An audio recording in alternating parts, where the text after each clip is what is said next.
That was Kalen's Rain and Don't Even Go There. Well, we are going somewhere tonight. We're going to catch up with Rory Ellis. He's been doing this for a long time, but it's the first time he's joined Tracy and the Big D here on Sunshine FM and joins us now. G'day, Rory. Congratulations on the new single. Thank you very much, Darren. Good to be here. Mate, everyone's asking. They know Rah Rah's Rugby Union. They know Rah Rah from Lady Gaga. What is Rah Rah? Rah Rah is a very cheeky, sensuous little song that, honestly, if I was to tell you really what it was about, I'd probably have to kill you. And the other side of the coin is, if I told you the full story, Darren, I'd probably be sleeping outside in the doghouse tonight. Ooh. Oh, well, see, Tracy's done the ooh-ah straight away. You've just mentioned the Rah Rah. She's gone, ooh-ah. What's going on? I see it.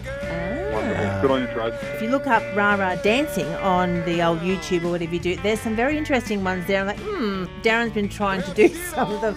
A dancer, he is not. I hope you limp it up first, Darren. Mate, mention here it's the first time we've caught up with you. You've been doing this.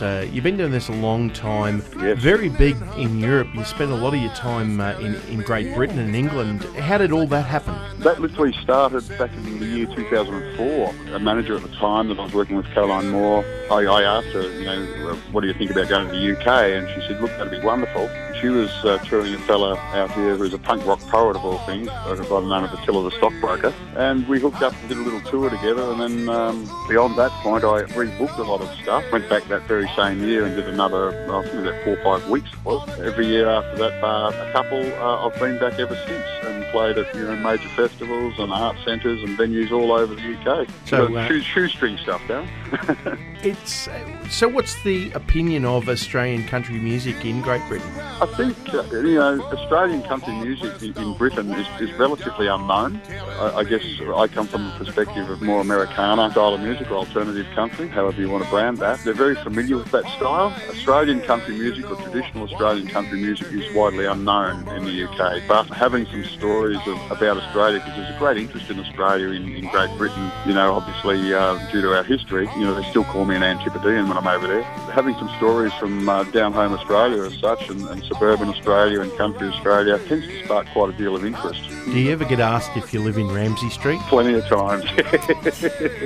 Absolutely, yeah. We're talking to Rory Ellis. He's going to be in southeast Queensland later on next month, in July. Now, July 12 at Lefties, right in the heart of Brisbane, and July 15 down the Gold Coast at Helensvale. Absolutely, and also we've just added a date today, which is fantastic, on the Sunshine Coast at the Bison Bar, July the 14th. July the 14th, you'll be able to catch up with Rory Ellis as well. Right here on the sunny coast. Absolutely, yeah, really excited to be doing that one. So for the people out there that are looking at coming to see you while you're doing your South East Queensland tour, but they haven't heard all your songs yet, how can they get a hold of your music so when you do get up here and start singing them, they can be singing them back with you? Absolutely. The easiest place to go to is the website, which is just roryellis.com. They can also catch up with me on Facebook, YouTube as well. Brilliant. Well, Rory, thanks very much for your time. It's great to find out a little bit more about it, and I reckon we're going to get together one night and have a drink, and I'm going to find out the full story behind Rah Rah. We'll see you at the Bison Bar. Brilliant. Here he is, Rory Ellis and Rah Rah. Up to the rah rah, she goes